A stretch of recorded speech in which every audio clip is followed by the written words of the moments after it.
David left Gath and escaped to the cave of Adullam. When his brothers and his father's household heard about it, they went down to him there. All those who were in distress or in debt or discontented gathered around him, and he became their commander. About 400 men were with him. From there David went to Mizpah in Moab and said to the king of Moab, "Would you let my father and mother come and stay with you until I learn what God will do for me?" So he left them with the king of Moab, and they stayed with him as long as David was in the stronghold. But the prophet Gad said to David, "Do not stay in the stronghold. Go into the land of Judah." So David left and went to the forest of Hereth. Now Saul heard that David and his men had been discovered. And Saul was seated, spear in hand, under the tamarisk tree on the hill at Gibeah, with all his officials standing at his side. He said to them, "Listen, men of Benjamin. Will the son of Jesse give all of you fields and vineyards? Will he make all of you commanders of thousands and commanders of hundreds?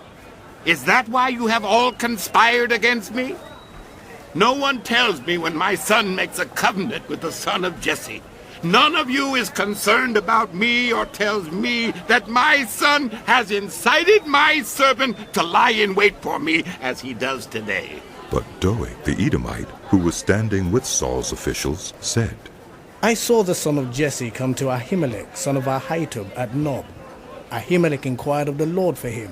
He also gave him provisions, and the sword of Goliath, the Philistine." Then the king sent for the priest Ahimelech, son of Ahitub, and all the men of his family, who were the priests at Nob, and they all came to the king. Saul said, "Listen now, son of Ahitub." "Yes, my lord." He answered.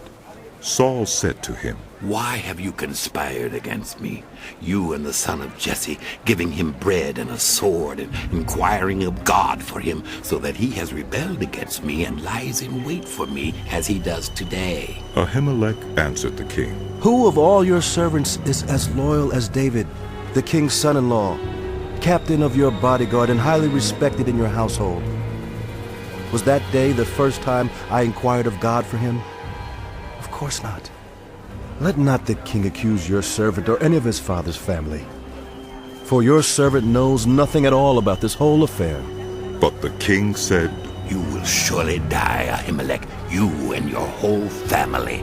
Then the king ordered the guards at his side, "Turn and kill the priests of the Lord, because they too have sided with David. They knew he was fleeing, yet they did not tell me." But the king's officials were unwilling to raise a hand to strike the priests of the Lord. The king then ordered Doeg. "You turn and strike down the priests." So Doeg the Edomite turned and struck them down.